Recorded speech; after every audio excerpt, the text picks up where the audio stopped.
श्री शिवाय दोस्तों, अगर आपके जीवन में गरीबी आपका पीछा नहीं छोड़ रही, शत्रु नुकसान कर रहे हैं, तो आज का उपाय कर लेना, इसका असर अवश्य होगा।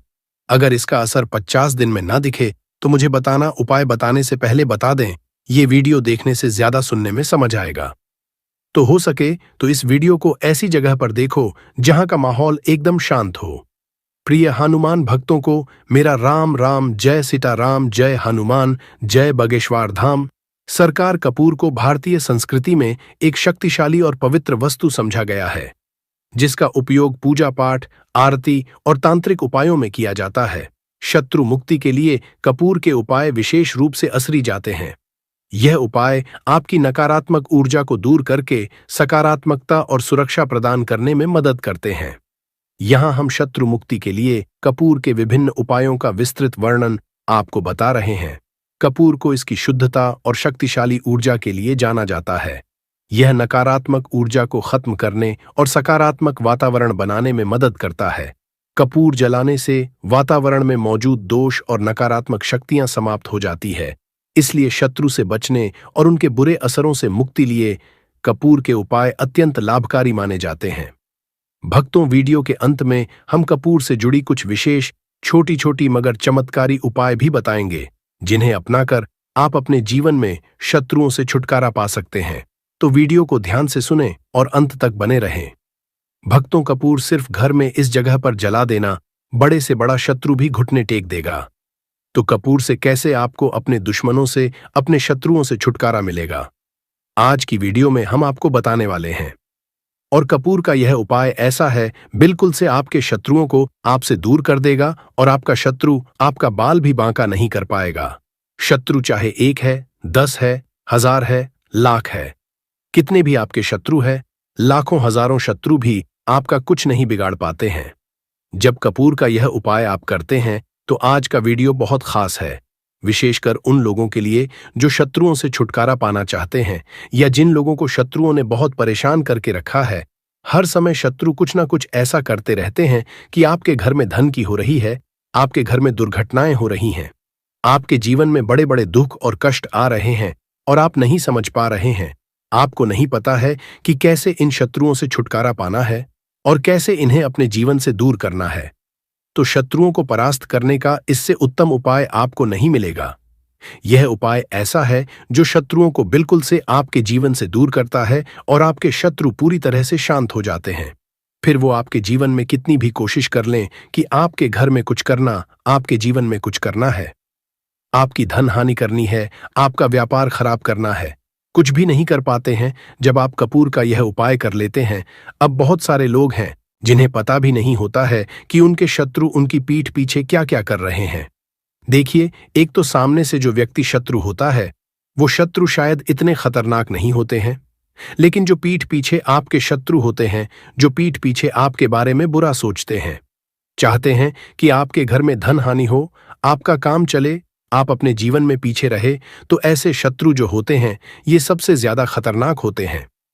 मतलब इनसे बचकर रहने की आपको हमेशा जरूरत होती है। तो देखिए, यह जो शत्रु हैं, ये हमेशा कुछ ना कुछ ऐसा करते रहते हैं, कुछ ना कुछ अपने दिमाग में ऐसा सोचते रहते हैं, जिससे कि आपको नजर लगती है, आपके धन को नजर लगती है और घर में धन की बर्बादी होना फिर शुरू हो जाती है।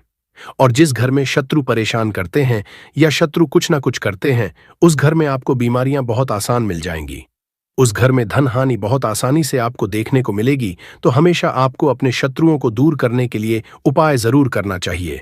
तो आज का समय ऐसा है जिस समय में आपको बहुत आसानी से किसी न किसी व्यक्ति के शत्रु मिल जाएंगे। जो व्यक्ति अपने जीवन में आगे बढ़ रहा होगा, पैसा कमा रहा होगा, सफलता जिसे मिल रही है, उसके 1 नहीं 1000 शत्रु बन जाते हैं, क्योंकि यह कलयुग है और आज के समय पर आपसे जलने वालों की संख्या बहुत अधिक होती है। इसीलिए आपको हमेशा अपने जो है उनसे बचकर रहने की जरूरत होती है। और कुछ ऐसे उपाय हैं जिन्हें आप कर लेते हैं, तो ऐसा समझ लीजिए कि शत्रु कितने भी ताकतवर क्यों ना हो, आपका कुछ नहीं बिगाड़ पाते हैं। तो शत्रु कितना भी ताकतवर क्यों ना हो, उसका पसीना छूट जाएगा, शत्रु पूरी तरह शांत होगा जब कपूर का यह उपाय आप करेंगे। सही तरीके से देखिए, कपूर वैसे भी बहुत चमत्कारी है, आपके घर में सकारात्मक ऊर्जा को बढ़ाता है, भूत प्रेत नेगेटिव एनर्जी इन सारी चीजों को आपके घर से दूर करता है और जिस घर में जलाया जाता है वहां पर हमेशा धन की वर्षा होती है। वहां पर हमेशा धन की देवी मां लक्ष्मी वास करती है। तो कपूर के उपाय आपको नजर दोष से भी बचाएंगे, आपके शत्रुओं को शांत करेंगे, शत्रुओं से मुक्ति दिलाएंगे और 1000 शत्रु भी आपका बाल भी बांका नहीं कर सकते जब आप कपूर का यह छोटा सा उपाय कर लेते हैं। अब देखिए, अगर आप भी अपने जीवन में लगातार धन को पैसे को लेकर परेशान हैं, आपके धन के सारे रास्ते जीवन में बंद होते जा रहे हैं, घर में कहीं से भी पैसा नहीं आ रहा है और जो पैसा है वह आपका दवाइयों में जा रहा है, दुर्घटनाओं में जा रहा है, या धन की कमी इतनी ज्यादा आपके घर में आ गई है कि कर्जा तक आपको लोगों से उधार लेना पड़ रहा है, तो बिल्कुल से आप कपूर का यह उपाय करें, क्योंकि यह एक ऐसा चमत्कारी उपाय है जो रातों रात आपके जीवन के सारे कष्टों को, सारे दुखों को दूर कर देगा। तो छोटा सा कपूर आपके भाग्य में वृद्धि करेगा, शत्रुओं से छुटकारा दिलाएगा और धन हानि भी आपके घर में पूरी तरह से रुक जाएगी। मतलब कभी भी पैसे को लेकर आप परेशान नहीं रहेंगे। जो लोग अपने घर की बुरी शक्तियों से परेशान हैं, क्योंकि बहुत सारे लोग ऐसे होते हैं जिनके घर में कहीं ना कहीं बुरी शक्तियां, नेगेटिव एनर्जी, नजर दोष जैसी चीजें बहुत ज्यादा होती हैं, जिसकी वजह से उनके घर के सदस्य बीमार रहते हैं या उनके घर में दुर्घटनाएं बहुत होती हैं, घर में क्लेश बहुत होता है और धन की हानि भी घर में होती रहती है। तो कपूर अपने घर में, जलाइन कपूर जो है, ये बहुत सकारात्मक ऊर्जा लिए होता है। इसके अंदर बहुत ज्यादा सकारात्मक ऊर्जा होती है और बुरी शक्तियों को तुरंत आपके घर से निकाल देता है। तो वीडियो में आगे बड़े उपाय की बात करें उससे पहले जो लोग बालाजी महाराज के सच्चे भक्त हैं, वह सबसे पहले तो वीडियो को लाइक करके चैनल को सब्सक्राइब कर लें, क्योंकि उन्हीं की कृपा से यह वीडियो आप तक पहुंची है। दूसरी चीज की कमेंट सेक्शन में जयकारा जरूर लगा दें, पूरी सच्ची श्रद्धा से जय बालाजी महाराज लिख दें, जिससे बालाजी महाराज जल्दी से जल्दी आपकी मनोकामना को पूरा कर दें और आपके सारे कष्टों को हर लें। तो चलिए अब बात कर लेते हैं उपाय कैसे कपूर आपको शत्रुओं से छुटकारा दिलाएगा। और कपूर जब आप अपने घर में जलाते हैं तो एक सुरक्षा कवच आपके घर में बना रहता है, जिसके बाद कोई भी बुरी शक्ति न तो घर में घुस पाती है और अगर घर में होती भी है तो घर से तुरंत बाहर निकलती है। दूसरी चीज, नजर अगर किसी को लगी है तो वह नजर दूर हो जाती है और कभी किसी को नजर लगती नहीं है। जब आप कपूर अपने घर में जलाते हैं तो छोटा सा दिखने वाला कपूर आपके जीवन के बड़े बड़े कष्टों को, बड़े बड़े दुखों को दूर कर देता है। शत्रुओं की संख्या चाहे कितनी भी हो, चाहे एक शत्रु है, 1000 शत्रु है, वो भी आपसे दूर हो जाते हैं। आपको उन सारे शत्रुओं से छुटकारा दिलाता है ये छोटा सा कपूर। इसी के साथ जो लोग चाहते हैं कि मां लक्ष्मी की कृपा घर पर बरसती रहे, हमेशा घर में पैसा, धन आता रहे, बैंक बैलेंस बढ़ता रहे, तिजोरी धन से भरी रहे, वो लोग कपूर जरूर अपने घर में जलाएं। तो जब भी आप अपने घर में कपूर जलाते हैं, साथ ही साथ लौंग जला देते हैं, तो आपके घर में अष्टलक्ष्मी वास करती है। मां लक्ष्मी की कृपा घर पर हमेशा बरसती है। जो लोग अपने घर में लौंग और कपूर जलाते हैं, इसका धुआं अपने घर में करते हैं, तो लौंग और कपूर जलाने का एक फायदा और है कि जब भी आप लौंग और कपूर अपने घर में जलाते हैं, यह धन को खींचने का काम करता है और सारी जितनी भी नेगेटिव एनर्जी है, बुरी शक्तियां होती है, इन्हें आपके घर से तुरंत दूर करता है। अब देखिए, मंगलवार का जो दिन है, यह दिन समर्पित होता है श्री हनुमान जी को, मतलब संकट मोचन हनुमान जी ही है, जो आपके जीवन के सारे संकटों को दूर, आपके शत्रुओं से भी आपको छुटकारा दिलाएंगे, कर्ज से भी आपको मुक्ति दिलाएंगे और आपके जितनी भी धन से जुड़ी समस्याएं हैं उन्हें भी आपके जीवन से दूर करेंगे संकट मोचन हनुमान जी। तो जो कपूर का उपाय आपको घर पर करना है वह मंगलवार के दिन करना है। तो बात कर लेते हैं उपाय को करना किस तरह से है, कितनी चीजें आपको लेनी है। तो सबसे पहले तो 3 कपूर लेने हैं, साथ ही साथ आपको लेनी है 5 साबुत लौंग। लौंग एकदम से साबुत लेनी है, टूटी हुई ना हो, खंडित ना हो।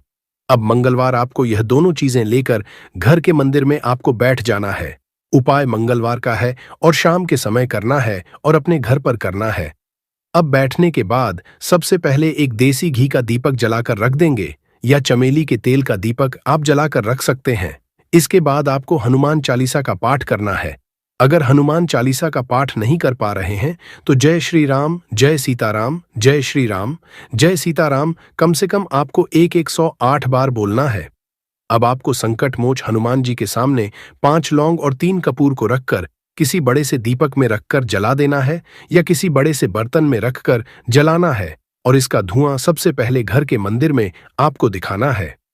फिर पूरे घर में इसका धुआं आपको दिखाना है, जितने भी कमरे हैं, जितने भी रूम्स हैं, सभी जगह पर यह धुआं फैलाना है और संकट मोचन हनुमान जी का ध्यान करते जाना है। अब जब आप पूरे घर में घूम लेंगे, तब आपको जो कपूर की थाली है या मिट्टी का दीपक है, जो भी आपने लिया है, अपने घर के मंदिर में आपको लाकर रख देना है। अब हाथ जोड़कर सच्ची श्रद्धा से, पूर्ण निष्ठा से संकट मोचन हनुमान जी से प्रार्थना करनी है कि यह व्यक्ति मेरा शत्रु है, इस शत्रु से मेरी रक्षा करना और हमेशा अपनी कृपा मुझे देते रहना।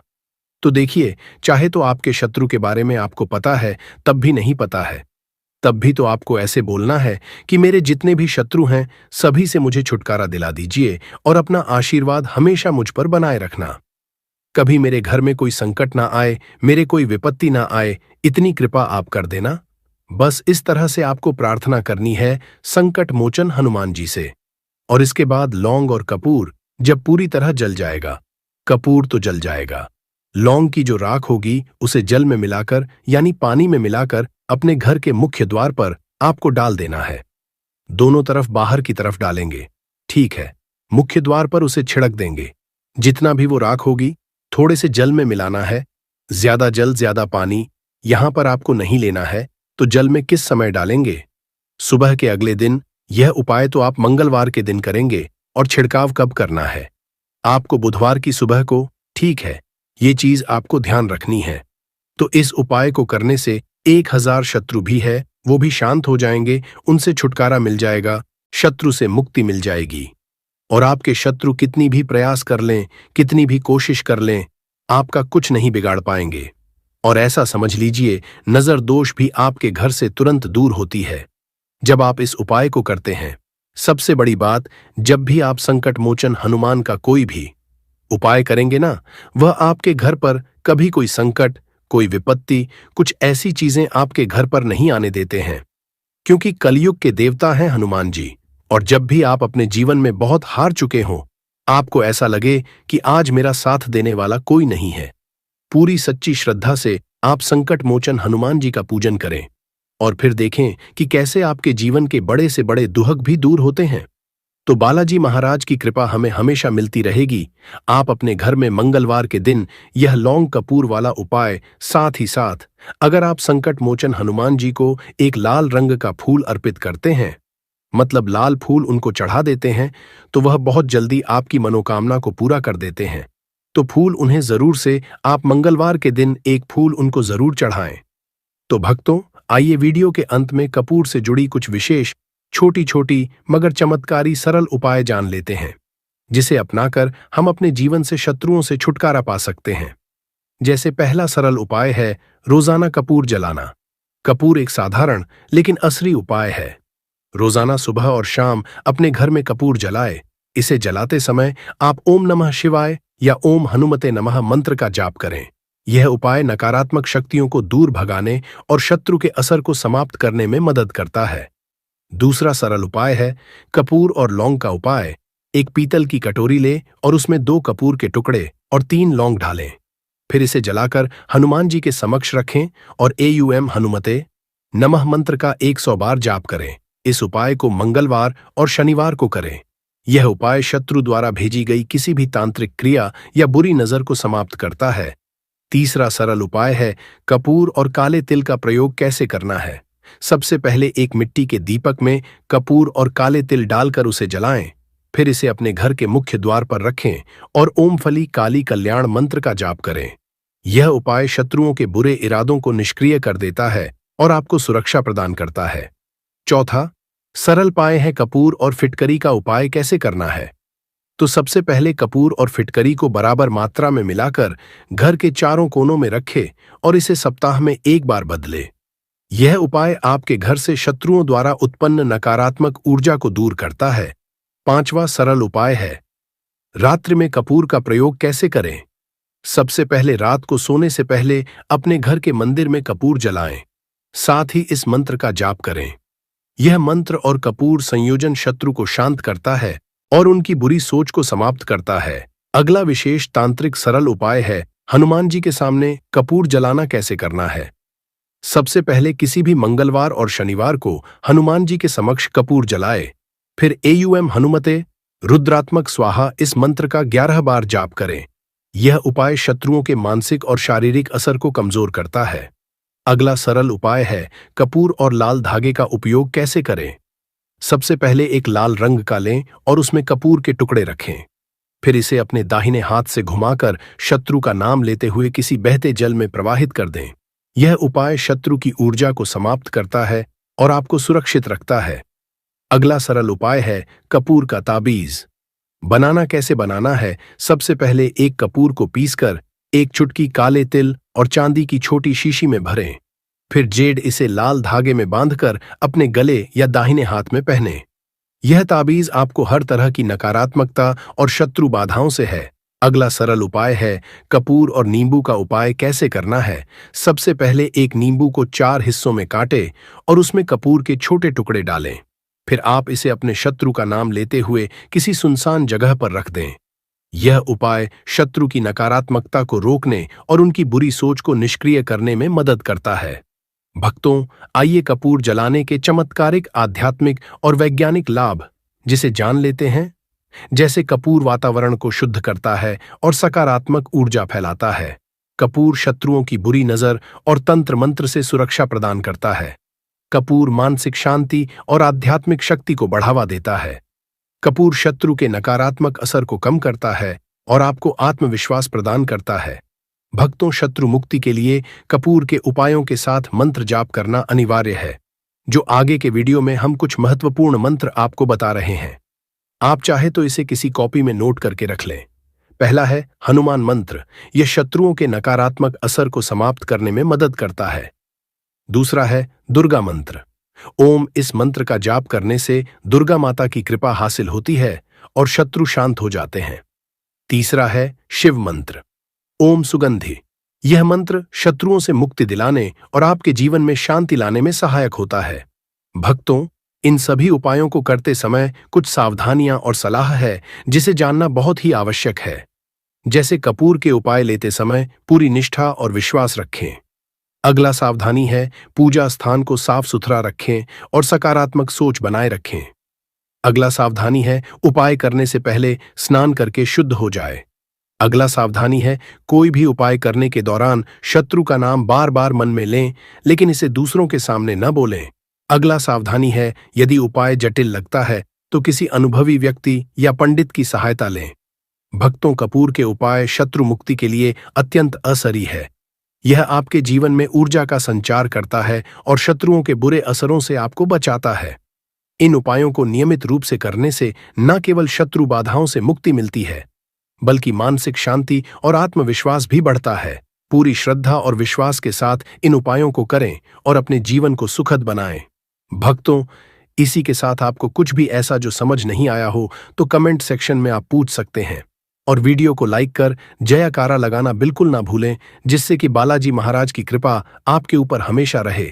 तो जय श्री राम, जय सीताराम जरूर लिखकर जयकारा लगाएं, जिससे कि बालाजी महाराज आपके ऊपर हमेशा कृपा बरसाते रहें। मदद कर सकती है। दोस्तों, हम बार जीवन में छोटी छोटी चीजों को नजरअंदाज कर देते हैं, लेकिन वहीं कुछ चीजें हमारे भाग्य पर अच्छा बुरा असर डालती हैं। घड़ी की ही तरह घर में और भी कुछ चीजें हैं जो आपके वास्तु दोष का कारण बनती है और आपकी परेशानी की वजह बनती है।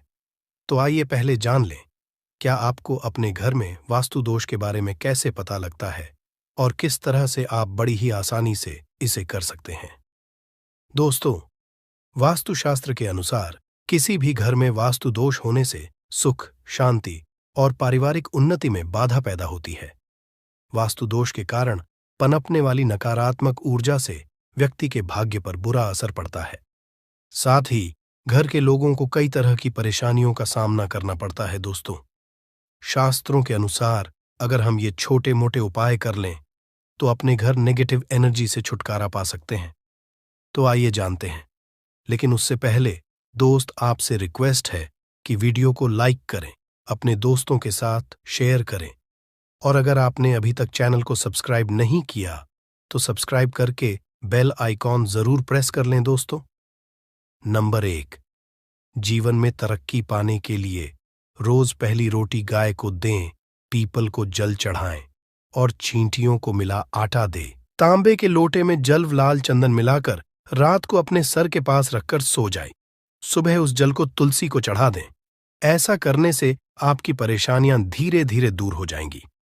नंबर 2, वास्तु के मुताबिक अगर आपके घर में तिजोरी है और आप उसके सामने शीशा लगा दें तो इससे धन में बरकत होती है। व्यापारी लोग अपने कैश बॉक्स के सामने शीशा लगाएं, इससे आपके ग्राहक बढ़ेंगे दोस्तों। 3, झाड़ू पोछा कभी भी खुले में नहीं रखना चाहिए, इन्हें हमेशा छिपाकर रखना चाहिए और झाड़ू कभी भी रसोई में नहीं रखनी चाहिए। नंबर 4, शौचालय का दरवाजा हमेशा बंद होना चाहिए। माना जाता है कि घर की नकारात्मक ऊर्जा शौचालय में ही बात करती है। ऐसे में अगर शौचालय का दरवाजा खुला रहता है तो नकारात्मक ऊर्जा आपके घर में प्रवेश करती है। नंबर घर में सुख शांति के लिए कपूर को घी में डूबाकर सुबह शाम जलाना चाहिए। इससे घर में वास्तु दोष भी कम होता है और रह रहे सदस्यों के जीवन की परेशानियां दूर होती हैं। दोस्तों, नंबर 6, दुर्घटना से बचने के लिए शाम को हनुमान चालीसा के बाद कपूर जरूर जलाना चाहिए। नंबर 7, घर में जिस जगह वास्तु दोष हो वहां कपूर की 2 टीकियां रखें।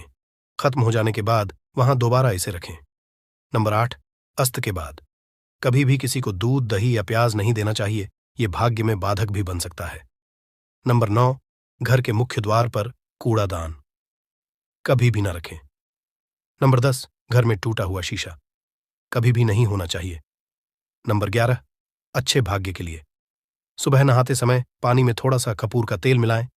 शनिवार को चमेली का तेल भी मिला सकते हैं।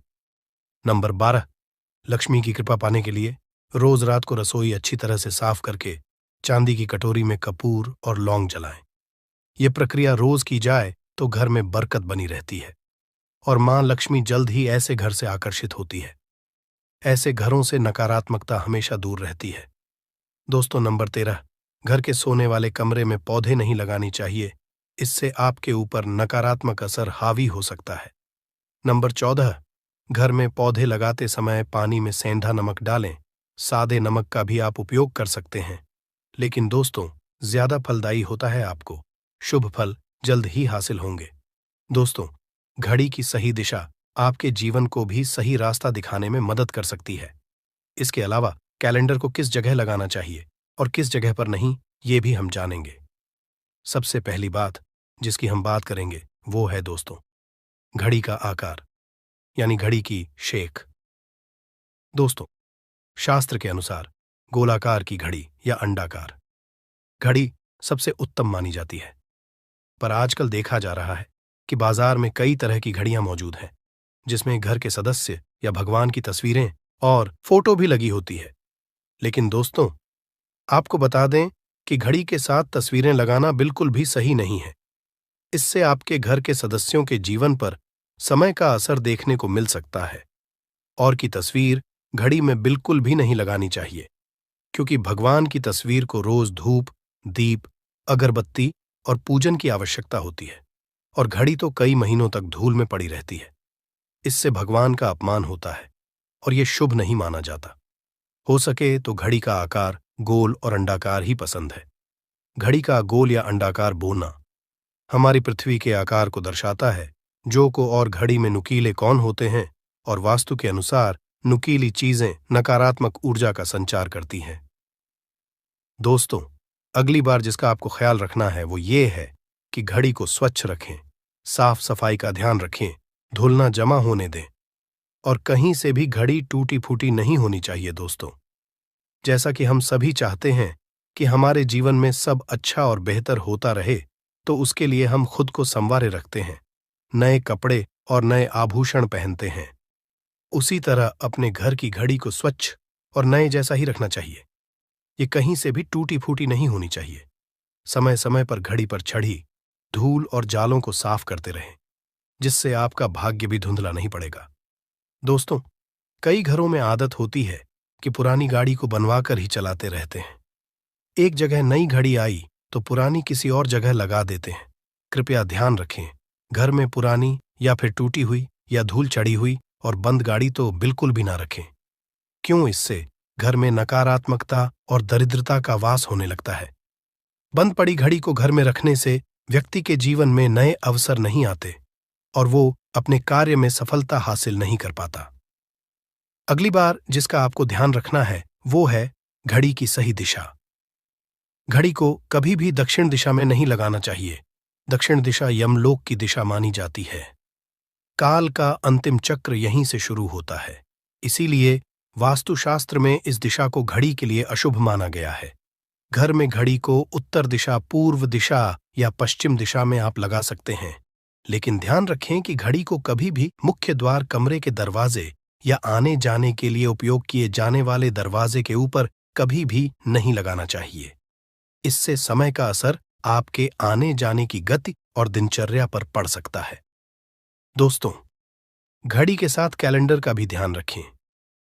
जहां घड़ी समय का चिन्ह है तो वहीं कैलेंडर उससे जुड़ी तारीखों का लेखा जोखा बताता है। कैलेंडर को पूर्वी और उत्तरी दिशा की दीवार पर कभी भी नहीं लगाना चाहिए। ये इससे वास्तु दोष उत्पन्न होता है। और कृपया करके अपने घरों में नए कैलेंडर के साथ पुराना कैलेंडर कभी भी ना लगाएं। दोस्तों, घड़ी और कैलेंडर दोनों ही आने वाले समय के सूचक हैं जो आगे बढ़ने की प्रेरणा देते हैं। उन्हें समय के अनुसार ही लगाना चाहिए। इस बात का हमेशा ध्यान रखें कि घड़ी का समय हमेशा सही होना चाहिए। बहुत से लोगों की आदत होती है घड़ी का समय आगे या पीछे रखते हैं, तो ये गलती आप ना करें। समय हमेशा सही रखें। इससे आपको कभी भी समय का कालचक्र और दुष्ट परिणाम हासिल नहीं होता। ये छोटा सा आप जरूर करके देखिए। दोस्तों, छोटी छोटी बातें हैं जिनका आपको ध्यान रखना है। दोस्तों, रखी हुई घड़ी और पुराना कैलेंडर आपके भाग्य को भी रुकावटों से भर देता है। इसीलिए वक्त के साथ आगे बढ़ते रहने के लिए घड़ी और कैलेंडर को बदलते रहिए और कैलेंडर को कभी भी अपने सोने के कमरे में ना लगाएं, ना ही इसे कभी मुख्य द्वार पर टांगे। ये शुभ नहीं माना जाता। पुरानी घड़ी को दान में देना शुभ माना जाता है। इससे आपके जीवन से बुरा समय निकल जाता है। इसीलिए अगर आपके घर में कोई पुरानी घड़ी है जो टूटी फूटी ना हो और खराब ना हो, तो वो आप किसी जरूरतमंद को दान में जरूर दें। दोस्तों, हमारे हिंदू संस्कृति में प्रत्येक घर में प्रतिदिन पूजा पाठ करने की परंपरा है और इसके लिए सभी अपने घरों में अपने आराध्य का छोटा सा ही क्यों ना हो, परंतु एक मंदिर अवश्य ही बनाते हैं। नियमित पूजा पाठ करने से न सिर्फ मानसिक शांति मिलती है, बल्कि पूरे घर में सकारात्मक ऊर्जा भी व्याप्त हो जाती है। परंतु यह बात भी सच है कि पूजा पाठ करने के कुछ नियम भी होते हैं, जिन्हें यदि हम कर देते हैं तो हमें हमारी पूजा का पूरी तरह से फल हासिल नहीं होता। पूजा करने के नियम प्राचीन काल से ही चले आ रहे हैं, जो कि एक ठोस धरातल पर आध्यात्मिक और वैज्ञानिक दोनों ही दृष्टिकोण से ध्यान में रखकर बनाए गए हैं। इसलिए हमें इन नियमों को बिल्कुल भी अनदेखा नहीं करना चाहिए। ऐसा ही एक महत्वपूर्ण नियम है नाद, यानी कि पूजा करते समय हम जब घंटी बजाते हैं, उसे बजाने के लिए शास्त्रों कुछ नियम निर्धारित किए गए हैं। शास्त्रों में देवताओं के सामने घंटी बजाने का बहुत अधिक महत्व बताया गया है, जिसे हम इस कृष्ण श्लोक के द्वारा समझ सकते हैं। आगम अर्थमतु देवानाम, गमन अर्थम तु राक्षसाम, घन्यथा रावम करुमियादो। देवता आह्वान चरण, इसका अर्थ है कि घंटी बजाने से देवताओं का आगमन और राक्षसों का गुमान होता है, और जो घंटियां राक्षसों से हमारी रक्षा करती है उसे हमारा नमन है। तो चलिए दोस्तों, जान लेते हैं कि पूजा करते समय जब हम घंटी बजाते हैं तो उसके पीछे क्या कारण है, घंटी को बजाने के क्या नियम है, और पूजा के वक्त घंटी बजाते समय होने वाली गलतियां कौन सी है जो हमें भूल कर भी नहीं करनी चाहिए। दोस्तों, क्या आपने कभी अपने घर के मंदिर में रखी हुई घंटी को ध्यान से देखा है? अगर आप ध्यान से देखेंगे तो आपको घंटी के ऊपरी हिस्से पर, यानी जहां से हम इसे पकड़ते हैं, उस पर गरुड़ बना हुआ देता है। अंततः घर पर जो हम घंटी इस्तेमाल करते हैं उसे गरुड़ घंटी कहा जाता है। पूजा करते समय गरुड़ घंटी का उपयोग भगवान को आमंत्रित करने, अर्थात भगवान का आवाहन करने के लिए किया जाता है, जिससे एक सुंदर ध्वनि से भगवान का आवाहन करने का आभास होता है। जब हम विधि विधान से पूजा करते हैं तो उसमें घंटी का उपयोग अवश्य रूप से करते हैं। पूजा संपन्न होने पर आरती करते विशेष रूप से नाद होना चाहिए, नहीं तो हमारी पूजा आदि अधूरी मानी जाती है। परंतु हम में से अधिकांश लोग इसे मात्र एक सामान्य प्रक्रिया मानते हैं और पूजा करते समय घंटी बजाना भूल जाते हैं। तो आइए जानते हैं उन नियमों के बारे में। मतलब आज की वीडियो पूरी तरह से आपके प्रश्नों पर आधारित है, जिनका उत्तर मैं आपको शास्त्रों के अनुसार देने का पूरा प्रयास करूंगा। तो वीडियो को पूरा जरूर देखें और अगर आपको आज की वीडियो अच्छी लगे तो इसे लाइक जरूर कीजिए। जय मां लक्ष्मी आपके इस वीडियो को जो भी लाइक और चैनल को सब्सक्राइब करें उसके जीवन में कभी भी धन की कमी ना होने देना। दोस्तों, हमारे प्राचीन शास्त्र की मान्यता है कि सृष्टि के निर्माण के समय सबसे पहले जो बड़ी सी ध्वनि निकली थी वह घंटी की आवाज के समान सुनाई दी थी। घंटी की ध्वनि में ओमकार नाथ का भी आभास होता है, इसलिए घंटी को ईश्वर की आवाज मानते हुए पूजा में स्थान मिला है। इसलिए घंटी का कभी भी अपमान न करें और जिस तरह से देवी देवता की पूजा की जाती है वैसे ही घंटी की भी पूजा करनी चाहिए। दूसरी बात, घंटी को प्रणाम करके ही उसे बजाना चाहिए। बिना प्रणाम किए घंटी बजाना अच्छा नहीं समझा जाता। दोस्तों, आपने अक्सर यह महसूस किया होगा कि पूजा करते समय जैसे ही घंटी बजाई जाती है तो पूरे घर के साथ साथ संपूर्ण वातावरण शुद्ध और पवित्र सा हो जाता है और चारों ओर सकारात्मकता फैल जाती है। परंतु यदि हम नियमों को नजरअंदाज कर देते हैं तो हमें इसका संपूर्ण फल नहीं मिल पाता है। दोस्तों, अधिकतर लोग पूजा संपन्न होने पर सिर्फ आरती के समय ही घंटी बजाते हैं, परंतु यह भी ध्यान रखें कि भगवान को जल अर्पण करते समय, धूप दीप लगाते समय, नैवेद्य अर्पण करते समय नाद करना चाहिए। ऐसा करने से हमारी पूजा संपन्न मानी जाती है। दोस्तों, घंटी बजाते समय भगवान का नाम अथवा आरती अवश्य बोलनी चाहिए। 1 या 2 मिनट ना हो, परंतु प्रतिदिन सुबह शाम घर में घंटी अवश्य बजानी चाहिए। यदि आपको अपने घर में या अपने आप में नकारात्मकता महसूस हो तो आप थोड़ी देर के लिए भगवान के सामने घंटी अवश्य बजाए, सारी नकारात्मकता नष्ट हो जाएगी। दोस्तों, पूजा घर में शनि महाराज एकांत, विरह, उदासीनता और वैराग्य के देवता माने जाते हैं, जबकि गृहस्थी को चलाने के लिए राग, प्रेम एवं भौतिक चीजों की जरूरत होती है। इसलिए शनि की मूर्ति को घर में नहीं लाना चाहिए। दोस्तों, सबसे पहली बात, दीपक और धूप दान की। भारत की परंपरा मिट्टी से जुड़ी हुई है, इसीलिए मंदिर में पारंपरिक मिट्टी का दीपक अवश्य होना चाहिए। अगर आप मिट्टी का दीपक नहीं रख सकते हैं तो धातु के दीपक का उपयोग करें। अगर भगवान में आपकी आस्था ज्यादा हो तो आप उपला रखकर गुड़ और घी का धूप भी दे सकते हैं। ऐसा करने से घर में सुख शांति बनी रहती है। दूसरी चीज, घर के मंदिर में स्वास्तिक अवश्य होना चाहिए। या तो आप इसे बना लें, क्योंकि स्वस्तिक आपके घर की शक्ति, सौभाग्य, समृद्धि और शुभता का प्रतीक समझा जाता है। यही मुख्य कारण है कि कोई भी शुभ कार्य करने से पहले स्वस्तिक का चिन्ह अवश्य बनाया जाता है। तीसरी चीज है कलश। भगवान श्री कृष्ण कहते हैं, कलश सुख और समृद्धि का प्रतीक है। अपने मंदिर में रोली कुमकुम से स्वस्तिक बनाकर उस पर मंगल कलश अवश्य रखें। ऐसा करने से घर में सदैव समृद्धि बनी रहती है और की हासिली होती है। चौथी चीज, बहुत ही कम लोग जानते हैं कि शंख की उत्पत्ति समुद्र से निकले 14 रत्नों के साथ हुई थी। इसी कारण से शंख महालक्ष्मी को अत्यंत प्रिय है। शंख की ध्वनि से सकारात्मक ऊर्जा का भी संचार होता है, इसीलिए मंदिर में शंख अवश्य होना चाहिए। शंख के घर में उपस्थिति से मां लक्ष्मी भी प्रसन्न होती है और उस घर में कभी भी धन की कमी महसूस नहीं होती। पांचवी चीज, मंदिर में आपने घंटी देखी होगी, क्योंकि घंटी को शुभ समझा जाता है। इसीलिए जब जब घर के मंदिर में घंटी की आवाज होती है वहां का वातावरण शुद्ध और पवित्र बनता है। जिस घर में पूजा के दौरान घंटी बजाई जाती है उस घर के आसपास की सभी नकारात्मक शक्तियां दूर हो जाती हैं और साथ ही सुख समृद्धि के द्वार खुलने लगते हैं। तो ये है वे वस्तुएं जिन्हें घर के मंदिर में जरूर रखनी चाहिए। आइए अब जान लेते हैं कि घर के कौन सी चीजें कभी नहीं रखनी चाहिए। सबसे पहली चीज, गणेश जी की मूर्ति घर में।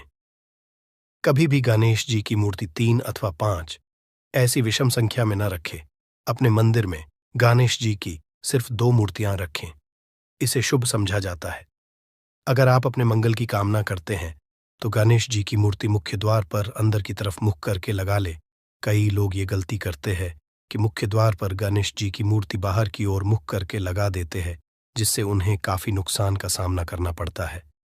अगर आप चाहे तो द्वार के दोनों ओर लगा दें या फिर मुख्य द्वार के अंदर की ओर लगाइए, परंतु बाहर की ओर कभी भी नहीं लगानी चाहिए। दूसरी चीज, टूटे हुए चावल। अपने मंदिर में कभी भी टूटे हुए चावल ना रखें। इसके साथ ही पुराने चढ़ाए हुए चावल अधिक समय तक ना रखें। यह नकारात्मक ऊर्जा फैलाते हैं। यह बात भी ध्यान रहे कि आप मंदिर में रखने वाले चावलों का इस्तेमाल हल्दी में भिगोकर ही करें। इससे अधिक शुभ परिणाम मिलेंगे। 3 की तस्वीरें।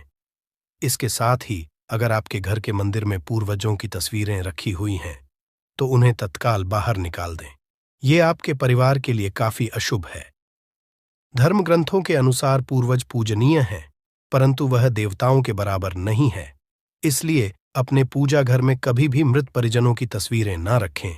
यह आपके लिए अशुभ संकेत है। इसके परिणाम भी काफी घातक हो सकते हैं और मंदिर का वातावरण भी नकारात्मक हो सकता है। इसके अलावा अगर साधु संत को मानते हैं तो उनकी तस्वीर भी घर की किसी दीवार पर लगाएं। उसे पूजा घर में भूल से भी ना रखें। ये घर के वातावरण को नकारात्मक बनाता है। इसके साथ ही महाकाली, काल भैरव की मूर्तियां भी पूजा घर में नहीं रखनी चाहिए। और हाँ दोस्तों, ध्यान रहे कि मां लक्ष्मी के खड़े स्वरूप की पूजा मत कीजिएगा, क्योंकि मां लक्ष्मी हमेशा बैठी हुई मुद्रा में होती है। इसलिए उनके बैठे हुए स्वरूप को ही पूजना सही है। चलिए दोस्तों, अब हम आपको बताते हैं उन अति महत्वपूर्ण चीजों के बारे में जो आपके पूजा घर में होनी ही चाहिए। धर्म ग्रंथों में इन चीजों को अत्यधिक पवित्र और खुशहाली के साथ साथ समृद्धि का प्रतीक समझा गया है। ये चीजें आपको खुशियों की चौखट पर खड़ा करती हैं, इसलिए ये आपके मंदिर में होनी ही चाहिए। गंगा जल की पवित्रता के बारे में तो आप जानते ही होंगे। मां गंगा जो हर किसी के पापों को धूल देती है, लोगों को देती है। अगर आप भी अपने जीवन में सुख और शांति कायम रखना चाहते हैं तो घर के मंदिर में गंगा जल होना ही चाहिए। इसके लिए आप एक तांबे के पात्र में गंगा जल को भरकर रख सकते हैं। यह आपके परिवार में सुख शांति का प्रतीक है, जो घर की पवित्रता को भी बनाए रखता है। इसलिए कभी भी प्लास्टिक की बोतल या अपवित्र बर्तन जैसे स्टील या लोहे के बर्तनों में गंगा जल नहीं रखना चाहिए। ये अशुभ होता है। अगर आप महालक्ष्मी को प्रसन्न करना चाहते हैं तो पूजा करते समय मां लक्ष्मी को कमल का फूल चढ़ाएं। मां लक्ष्मी कमल के फूल पर ही विराजमान रहती है तो उन्हें बेहद प्रिय होता है, क्योंकि ये कीचड़ से निकलकर भी दुनिया में खूबसूरती और पवित्रता बिखेरता है। इसलिए माता लक्ष्मी की पूजा करते समय कमल का फूल जरूर चढ़ाना चाहिए। ऐसा करने से कई गुना लाभ आपको मिलेगा। दोस्तों, इस दिवाली ध्यान रहे कि दीपक से दीपक ना जलाइए। शास्त्रों के अनुसार जो व्यक्ति दीपक से दीपक जलाता है वो रोगी होता है।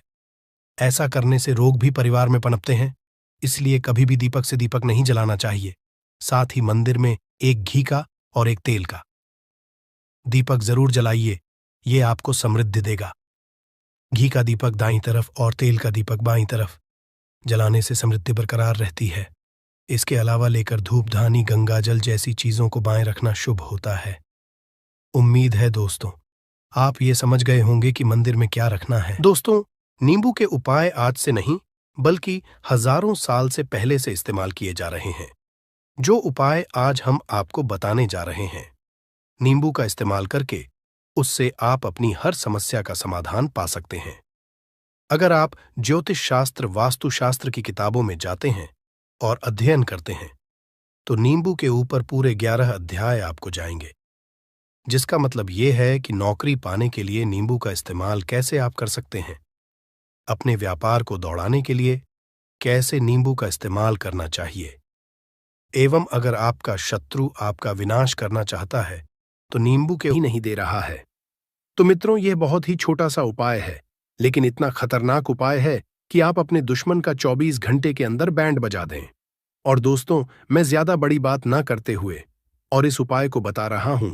मित्रों, पहली बात तो यह है कि जा को राखे साया मार सके, ना कोई बाल ना बाका कर सके, चाहे जग बैरी हुए।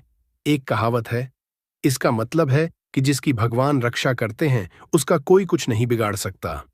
आप दुश्मन से बिल्कुल भी डरे नहीं और दुश्मन से हिम्मत से काम ले और उससे बराबर मुकाबला करें।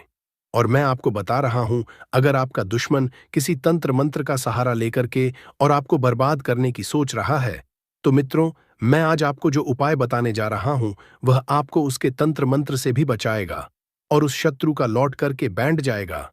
यह इतना खतरनाक उपाय है, लेकिन मित्रों, दुनिया में दुश्मनों की तो बांट लगी रहती है। आप बिल्कुल भी नहीं घबराए, ऊपर वाले पर भरोसा रखें, ऊपर वाला सब जानता है।